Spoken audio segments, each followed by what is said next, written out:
really wanted to be a model maker. So I got a job at Colossal Pictures. They had a model shop, and they were just down the street from the scenery shop that I was working at. And I was able to make friends with the people in the model shop and eventually started doing both model making and set construction. At Colossal Pictures, at that time, we were doing a lot of stop motion. One of the directors for commercials there was Henry Selick, who had went to school with Tim Burton. And so when Henry Selick was hired to do Nightmare Before Christmas, he brought over all his stop motion crew, and I was on that crew. So Nightmare Before Christmas was my first feature film. We actually built a set and a half a week for 2.5 years. It was an amazing project. It was by far still one of the best projects I've been involved in.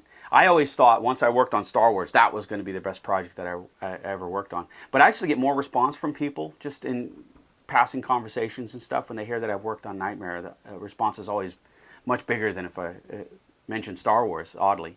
For me that was weird because I grew up on Star Wars, But on Nightmare Before Christmas, we built an enormous number of sets and props, and we had a lot of creative freedom in that film. There were 200 of us in a building for that entire time with 20 stages going simultaneous. And with 20 stages, sometimes 24 stages, we were lucky to get 1 minute a week of final footage.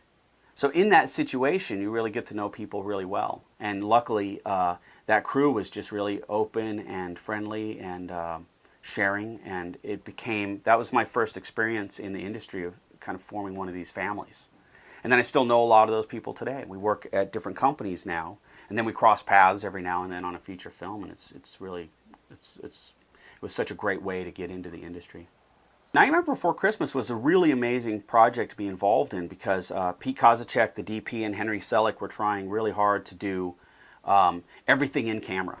So all our visual effects were actually done in camera, except for one scene at the end with snow, which was computer graphics.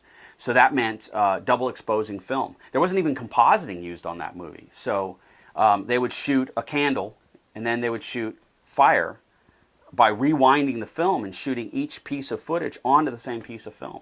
So creatively and artistically, that was just a fantastic movie to be involved in because it was so magical. All those old tricks that they've been using forever, used in this one film. It was spectacular. It was a lot of fun.